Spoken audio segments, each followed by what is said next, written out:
Hello everyone, welcome to this session. Chapter is environmental surveying. So far in our previous video, we saw the concept of surveying. We later on discussed the various application, or simply the importance of surveying. So today let's move on to the other subtopic, which we're going to discuss the various stages or the procedures of conducting a survey. So they are mainly the following just see the mainly procedures or stages which are necessary to follow when conducting a survey. The first one is the reconnaissance or preliminary inspection or primary surveying. So this is the first step. Then there's actual survey, that is also known as the secondary survey, and later on there's presentation. So we'll discuss each one of them in detail, starting with the first one, that is reconnaissance or preliminary inspection or primary surveying. In this, simply is the process of taking the general view of the land to be surveyed in order to get the real picture of the work to be done. So in this process, it just involves taking a general observation of the land that you want to survey, just in order to get the real picture or the image of the work that you want to be done. Now, it is done simply by visual observation of the area.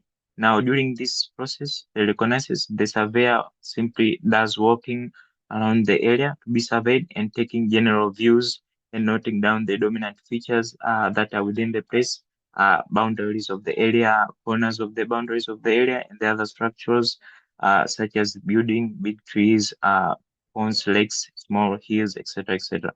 So this is the first stage, the reconnaissance. So it's simply the inspection stage whereby a surveyor just observes the place and they note down various important features that are within the given area. The importance of reconnaissance, there are four. The first one, that helps to get the full picture of the survey to be conducted. So it helps the surveyor to get a full picture on what to be done within that given area. The second one is that it helps for choosing the scale for the map making.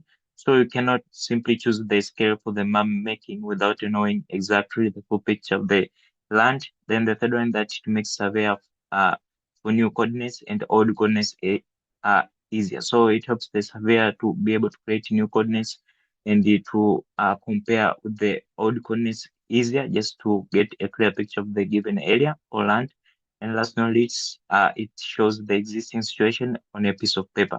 So these are just few of the importances of the first stage of the first procedure of conducting survey. The second stage, that is the actual survey, also known as the secondary survey. In this step, it involves observing, measuring, and recording directions, angles, distance, and elevation by using surveying equipment or tools. So this is the real uh, surveying. It means that in this stage is whereby a person carries out the surveying process. In this surveying process, it involves the observing, measuring, and recording the various things such as the direction, angles, distance, and the elevation by using various surveying equipments or tools, which we will discuss them later on. So this is the second stage of the survey. And last but not least, the third stage, that is the presentation. So this stage, it involves presentation of the data or information collected or recorded during the second stage, and the information can be presented by simply writing or drawing form, just to present the actual view that has been obtained within the second stage, that is the actual survey. So that's all I have for this session. We've briefly seen the various stages of the surveying. We've seen that there are three of them, and we've discussed them in detail. I hope that's all clear, and thank you.